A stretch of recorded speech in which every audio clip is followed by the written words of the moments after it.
morning and welcome into your Monday, January 27th episode of Hoops Talk with Dave. I'm your host, Dave Smith. Welcome into this Monday morning. We've got a full weekend recap of all the college basketball action coming for you, starting in the SEC on Saturday night, a top 6 matchup between Auburn and Tennessee.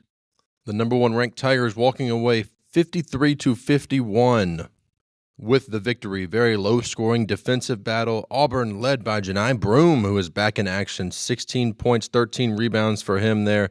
A great game. Miles Kelly hitting a big three-pointer with 30 seconds to go to lift them up over the Volunteers. Of course, Tennessee was up 51-47. The Tigers closed the game on a 4-0 run, and they will retain that spot as the number 1 ranked team in the nation. And in my opinion, they are without a doubt the best team in college basketball.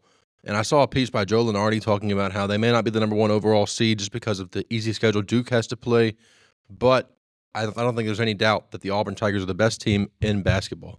Speaking of the Duke Blue Devils, they went on the road to Wake Forest, and they were able to power past the Demon Deacons. Wake Forest, they were down big in the first half, ended up making a great comeback in the second half, led by as many as 6 at one point in the second half with just under 10 minutes to go, but could not pull it off. Duke closes, led by the presumed number 1 overall pick Cooper Flagg with 24 points, 7 rebounds, and 6 assists. The Blue Devils will hold that number 2 spot there. Number 3 team in the nation, Iowa State, the Cyclones. They traveled out to Tempe, Arizona to take on the Arizona State Cyclones. And Arizona State up 40-33 at halftime. Nonetheless, Iowa State winning the second half 43-21 behind 33 points from Curtis Jones. The Cyclones win this one by 15. They'll hold on to that number 3 spot in the nation. And I think this team is the second best team in the nation. I think Iowa State is the second best team in all of college basketball. We didn't know it when we were watching one of the early season tournaments when Auburn and Iowa State played. You were seeing the best 2 teams in basketball play, which is insane to think about when you look back on that game. Because if you go back and watch the highlights of Auburn and Iowa State face off, this was a really great contest. Very fun to watch. These 2 teams look like the best 2 teams in basketball, and I think they definitely are. Duke right behind them at 3rd. The game of the weekend, based on how it turned out, Houston and Kansas in Allen Fieldhouse. Houston winning 92-86 in double overtime, but that doesn't do it justice. That doesn't tell the full story. Kansas was up 79-73 with 8 seconds to go in the game. Houston at that point able to hit a 3, force a turnover on the inbounds, and hit another 3 to force double overtime. Incredible comeback for the Cougars there. That's actually going to qualify as a quad 1 win for certain, on the road in Allen Fieldhouse. A lot of people had Houston moving up 2 seed lines, some even 3 seed lines because they needed that signature win, and they sure got it on Saturday night. A great win for Kelvin Sampson and the Houston Cougars. They are without a doubt competing for a national title this season. And speaking of competing for a championship, the number 8 Michigan State Spartans go on the road to Rutgers, to Madison Square Garden, and take down the Scarlet Knights. Of course, Rutgers, very talented team, very fun to watch, but they are all but eliminated from postseason contention, at least NCAA tournament contention. Number 8 Michigan State wins 81-74. Before we get to a couple of upsets, we've got some teams that took care of business. Alabama at home, defending their home court against the LSU Tigers. LSU, one of those teams like South Carolina, we'll touch on South Carolina in a second, who will beat some good teams in this conference. They are talented enough to take down some teams. Alabama was 17.5-point favorites in this game, and they did not look like 17.5-point favorites because of how good LSU actually is. LSU only lost by 7 in this one, still a loss nonetheless. Good win for Alabama, 80-73. Number 5, Florida, dominating, winning by 30 points, 89-59. They took a lead 3 minutes into the game, never gave the lead back, led by Walter Clayton Jr. and Elijah Martin, scoring 17 points apiece. The number 5 Florida Gators dominating as they move to 18-2 on the season. They are without a doubt in contention for that number 1 overall seed.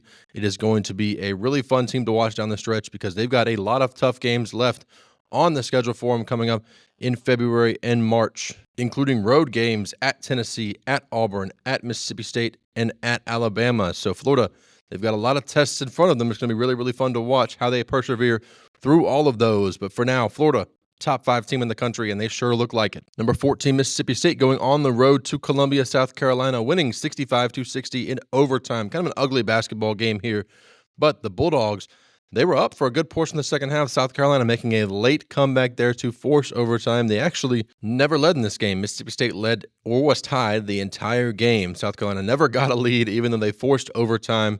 Mississippi State winning 65-60 there. And once again, I've talked about South Carolina. They're at the bottom of the SEC. They're 10-10 on the season, but they've had a lot of close games. They've played a lot of teams really well.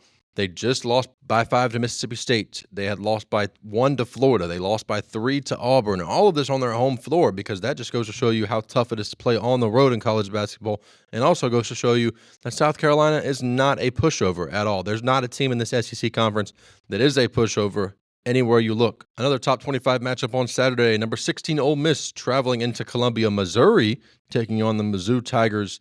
Mizzou winning that one 83-75. Led by 26 from Tamar Bates.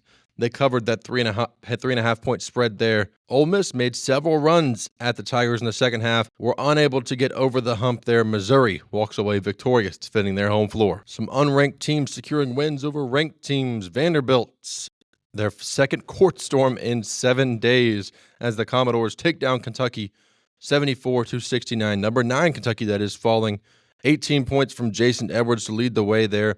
Vanderbilt, they are slowly but surely securing their tournament spot here. They win this one by 5. Texas, the Longhorns, what a comeback for them over the Texas A&M Aggies. This fun in-state rivalry. Wade Taylor IV back for the Aggies. They were able to put up a 22-point lead. Nonetheless, Texas, a massive comeback. Tremont Mark hitting a layup with 3 seconds to go to give the Longhorns the victory here. Great win for Texas. They were right on the bubble. They may have just played themselves into the current field right now with that win. Either way, still a lot of work to be done for the Texas Longhorns, but a great signature win defending their home floor there for Texas. Minnesota on their home floor, winning over number 15 ranked Oregon. Oregon, they're seated higher than their AP rank shows, and they will continue to be that way just because of how the quad one wins they have, but a tough loss for them here to the Golden Gophers, who have already presumably been eliminated from tournament play. That doesn't stop Dawson Garcia from scoring 31 points on 13 of 19 shooting to lead the Golden Gophers for a great victory over the Oregon Ducks here. Oregon will be looking to bounce back Thursday night in Los Angeles. Over to Manhattan, Kansas. The Kansas State Wildcats beating West Virginia 73-60, and this final score makes it look closer than it actually was. Kansas State was up by 20 for a great portion of the game. They were able to really get out and get after them. A great performance for the Kansas State Wildcats, led by Doug McDaniel with 15 points and 6 assists. Coleman Hawkins adding in his own contributions there. Definitely a semi-suspect loss for the Mountaineers, but because it is a road game, one that will not punish them when it comes seeding time, would have been a nice win to get on the road there, because you just never want to lose a basketball game. Playing on the road is no easy feat anywhere in college basketball. Even if you are the UConn Huskies traveling to Xavier.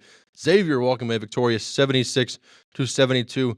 They definitely have played their way into the field. They've had multiple big-time wins, the Musketeers have. UConn, they're kind of sitting in this little bit of a danger zone here. They're kind of floating around this 8 seed mark.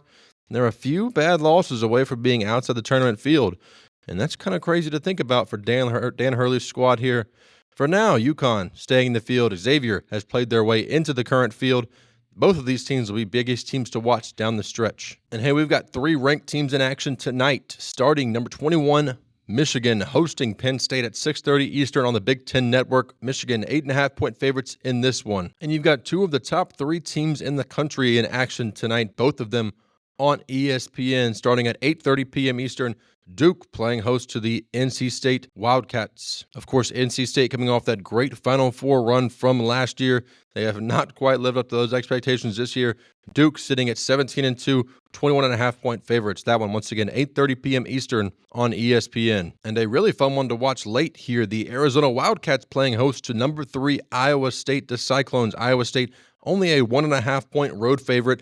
That one at 10:30 p.m. Eastern on ESPN. So if you're staying up and you want to see some great college basketball, a lot of talented players in that game, once again, 10:30 p.m. Eastern on ESPN. And that does it for your weekend recap of everything college basketball. I'll be back with you tomorrow morning on Hoops Talk with Dave to break down everything that takes place in the college basketball slate tonight, as well as touching on some NBA headlines and scores for you tomorrow morning. I'm your host, Dave Smith. Thanks for tuning in to Hoops Talk with Dave.